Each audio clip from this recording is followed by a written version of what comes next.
سے حج کے ارکان، حج کے ایام شروع ہو جاتے ہیں۔ اگر کوئی انسان شوال کی پہلی تاریخ کے بعد احرام باندھ لے اور وہ حج کے لیے نکل جائے تو اس کے لیے یہ جائز ہے۔ اسی وقت سے حج کے ایام شروع ہو جاتے ہیں، انسان اپنی تیاریوں میں لگ جاتا ہے، کوئی ان کے لیے کوششیں کرتا ہے، کوئی ان کو اپنے لیے باعث فخر سمجھتا ہے کہ اللہ تبارک و تعالیٰ نہ جانے کس کو اس کے لیے قبول فرما لے۔ اور پھر خوش قسمت ہیں وہ لوگ جنہیں اللہ تبارک و تعالیٰ اپنے گھر کی زیارت نصیب فرما لے، جن کے لیے قبولیت ہو جائے، جو دوسرے ممالک سے سفر کرتے ہیں ان کے لیے ویزا بھی ایک آڑ بنا ہوا ہے۔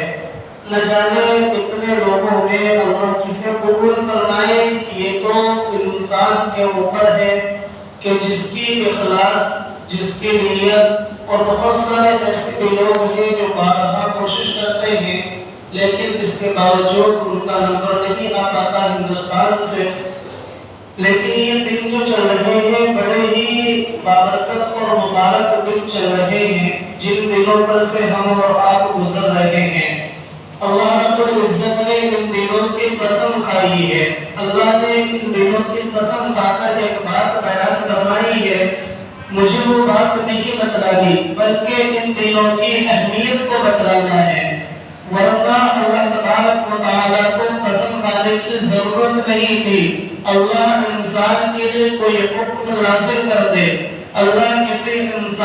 انسان کے لیے کوئی احکام نازل کر دے، اب وہ اگر رب کائنات پر یقین رکھتا ہے، وہ یہ جانتا ہے کہ میرا رب اللہ ہے، وہی مجھے روزی دیتا ہے اور وہی مجھے پالتا ہے، اسی کے پاس مجھے دوبارہ جانا ہے اور اسی نے مجھے دنیا کے اندر بھیجا ہے اور دوبارہ مرنے کے بعد وہی مجھے ذکر کرے گا، تو اس کے لیے یہ بات ضروری اور لازم ہے کہ اللہ کسی کا احکام کا حکم کر دے، اللہ کسی کام کے کرنے کا حکم دے، اس پر اس کا عمل کرنا ضروری اور لازم ہو جاتا ہے۔ لیکن بعض مواقع پر اللہ تبارک و تعالیٰ نے کچھ چیزوں کی قسمیں کر کے بیان کی ہے، تو اللہ کا قسم کھانا ان چیزوں کی اہمیت کو بتلاتا ہے،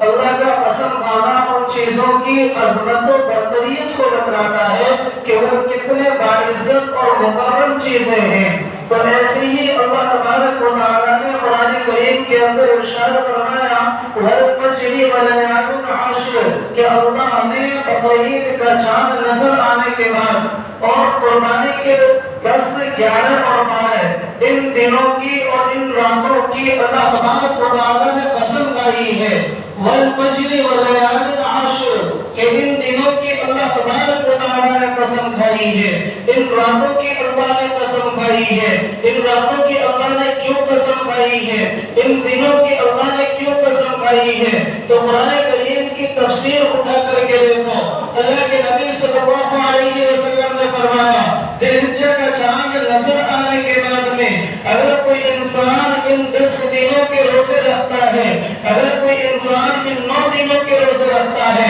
تو اللہ تبارک و تعالیٰ ہر روزے کے بدلے میں اسے 1 سال کے روزوں کے برابر ثواب عطا فرماتا ہے۔ اور اللہ کیا عطا فرماتا ہے؟ اگر انسان ذی الحجہ کا چاند دیکھ لے، اس کے بعد میں ان کی راتوں میں نوافل کا پابند ہو جائے، انسان ان کی راتوں میں اللہ کو راضی کرنے کی کوشش کر لے، انسان اللہ تبارک و تعالیٰ کے سامنے کھڑا ہو جائے، تو کیا اللہ تبارک و تعالیٰ ان راتوں پر ان کے دن اعمال کرنے کی وجہ سے کتنی نیکیاں بڑھاتا ہے؟ تو حدیث پاک میں اللہ کے نبی صلی اللہ علیہ وسلم نے میرے اور آپ کے آقا نے ارشاد فرمایا ہے اگر کوئی انسان ان راتوں میں اللہ کی عبادت کرتا ہے تو گویا کہ وہ لیلۃ القدر میں عبادت کرنے کے برابر ثواب حاصل کرتا ہے، اللہ اسے اس جیسا ثواب عطا کرتا ہے جیسا کہ اللہ لیلۃ القدر میں عطا کرتا ہے، اللہ اسے ان راتوں میں عبادت کرنے کا ثواب ایسا عطا فرماتا ہے جیسا اللہ رب العزت شب قدر میں عبادت کرنے کا ثواب عطا فرماتا ہے۔ ہاں میرے بھائی، اللہ تبارک و تعالیٰ نے ان دنوں کی فضیلت کو بیان کرنا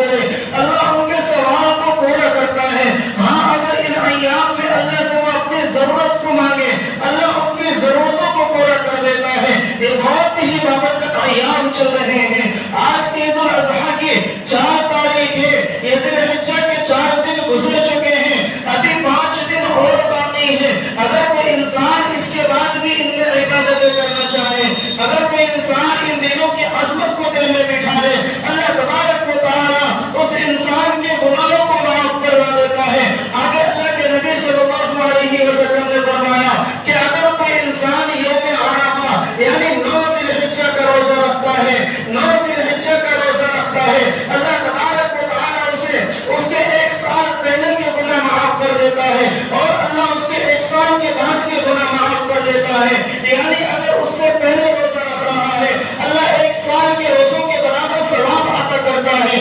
اگر کوئی 9 ذی الحجہ کا روزہ رکھتا ہے، اللہ اسے 2 سال کے گناہوں کو اس سے معاف کر دیتا ہے۔ میرے بھائی، اللہ تبارک و تعالیٰ نے ایمان والوں کے لیے احکام بیان فرمائے ہیں، اللہ نے ایمان والوں کے لیے قرآن نازل فرمایا ہے، اللہ نے ایمان والوں کی رہبری کے لیے اس قرآن کو نازل فرمایا ہے۔ میرے اور آپ کے آقا نے احادیث کے ذریعے سے اس کی تشریح کی ہے۔ اگر ہم ان باتوں پر یقین رکھتے ہیں تو اللہ کے نبی کی فرمائی میں باتوں پر عمل بھی کریں۔ اللہ کے قرآن پر اگر ہم یقین رکھتے ہیں تو ہمارے لیے ضروری ہے کہ ہم اللہ کے قرآن پر عمل بھی کریں۔ اللہ کا قرآن جن چیزوں سے ہمیں روکتا ہے ان چیزوں سے ہم باز آ جائیں، اور اللہ کا قرآن جن چیزوں کے بارے میں ہمیں حکم دیتا ہے ان چیزوں پر ہم عمل کرنے والے بن جائیں۔ میرے بھائی، اللہ کے نبی صلی اللہ علیہ وسلم نے اس کی فضیلتیں بیان فرمائی ہیں، اور آپ کو ایسے مفتیان کرام یوٹیوب پر مل جائیں گے، کوئی انسٹاگرام پر مل جائیں گے، کوئی ڈیبٹ میں بیٹھ کر کے دین کی باتوں کو بڑھائے گا، کوئی آپ کے ایمان کو خراب کرے گا، کوئی آپ کے یقین کو ڈہلائے گا، کوئی آپ کے ایمان کا سودا کرے گا۔ میرے بھائی، ان کی باتوں پر مت جانا۔ اللہ تبارک و تعالیٰ کا قرآن اٹھا کر کے دیکھ لے گا، کوئی ڈیبٹ پر بیٹھ کر کے یہ کہتا ہے کیا ضرورت پڑی ہے قربانوں کو ذبح کرنے کی، کیا ضرورت پڑی ہے قربانوں پر ہزاروں اور کروڑوں روپیہ خرچ کرنے کی۔ ہندوستان میں اربوں اور خربوں روپیہ ان جانوروں پر خرچ کیا جاتا ہے۔ اگر ان جانوروں پر خرچ نہ کیا جائے اور یہ مسلمان یتیم اور بیواؤں پر خرچ کیا جائے تو کیا ان یتیم اور بیواؤں کا بھلا نہ ہو جائے؟ لیکن اللہ کا قرآن ہمارے لیے کیا کہتا ہے؟ اللہ کا قرآن اٹھا کر کے دیکھیے، اِنَّا أَعْطَيْنَاكَ الْكَوْثَرَ فَصَلِّ لِرَبِّكَ وَانْحَرْ۔ اگر کوئی انسان تمہیں یہ مرحلہ آئے، اگر تو 2 منٹ نماز کے لیے وقت نکال لے گا تو تمہارے کاروبار میں گراوٹ آ جائے گی، تو کیا تم ان کے کہنے کی وجہ سے نماز کو ترک کر دو گے؟ نہیں، کیونکہ یہ اللہ کا فرمان ہے، کیونکہ یہ اللہ کے نبی کا طریقہ ہے، کیونکہ یہ اللہ نے قرآن کریم میں ارشاد فرمایا فَصَلِّ لِرَبِّكَ کہ آپ نماز پڑھیے اپنے رب کے لیے، وَانْحَرْ اور قربانی کیجیے اپنے رب کے لیے۔ تو میرے بھائی، یوٹیوب پر نہ جائیں، آج سوشل میڈیا کا زمانہ ہے، اور لوگوں کی باتوں کو نہ مانیں، اللہ کا قرآن پڑھے اور اللہ کا قرآن سمجھے کہ میرا رب قرآن میں کیا کہتا ہے، میرے نبی نے کیا عمل کیے ہیں، صحابہ کو میرے نبی نے کیا حکم دیا ہے۔ ان باتوں کو اگر پڑھیں گے اور قرآن کا اگر مطالعہ کریں گے تو پتہ چل جائے گا کہ ہاں، قربانی کرنے میں زیادہ ثواب ہے، یا قربانی کرنے کے بجائے اگر صاحب نصاب ہے وہ قربانی نہیں کر رہا ہے اور وہ یہ سوچے کہ میں ان پیسوں کو یتیموں پر خرچ کر دوں تو کیا وہ گنہگار نہیں ہوگا؟ اللہ کا قرآن کہتا ہے کہ وہ گنہگار ہوگا، اللہ کے نبی فرماتے ہیں کہ وہ گنہگار ہوگا، اور علماء اہل سنت والجماعت فرماتے ہیں کہ وہ گنہگار ہوگا۔ ہاں، ایک علماء کی بڑی جماعت یہ فرماتی ہے کہ وہ گنہگار ہوگا۔ یہ چند پیسوں کی لالچ میں ڈیبٹ میں بیٹھ کر دین کی باتوں کو بہلا کر چھوٹے مسلمانوں کو، نئے مسلمانوں کو جنہیں دین کے بارے میں علم نہیں ہے، وہ سوشل میڈیا کے ذریعے سے اپنے ایمان کا سودا کر لیتے ہیں۔ میرے بھائی، اللہ کا قرآن پڑھو، پتہ چل جائے گا کہ اللہ قرآن میں کیا کہتا ہے۔ علماء کی مجلس میں بیٹھو، علماء اہل سنت والجماعت کے پاس جا کر کے بیٹھو، تمہیں پتہ چل جائے گا کہ اللہ کا قرآن ہم سے کیا کہہ رہا ہے اور اللہ کے نبی کی حدیث ہم سے کیا کہہ رہی ہے۔ ہاں میرے بھائی، اللہ کے نبی صلی اللہ علیہ وسلم نے ہمیں اس کے بارے میں بتلایا ہے۔ ہاں، اللہ کے نبی صلی اللہ علیہ وسلم نے یہ بھی فرمایا اگر ذی الحجہ کا چاند نظر آ جائے، کوئی اپنے بالوں کو نہ کاٹے، کوئی اپنے ناخنوں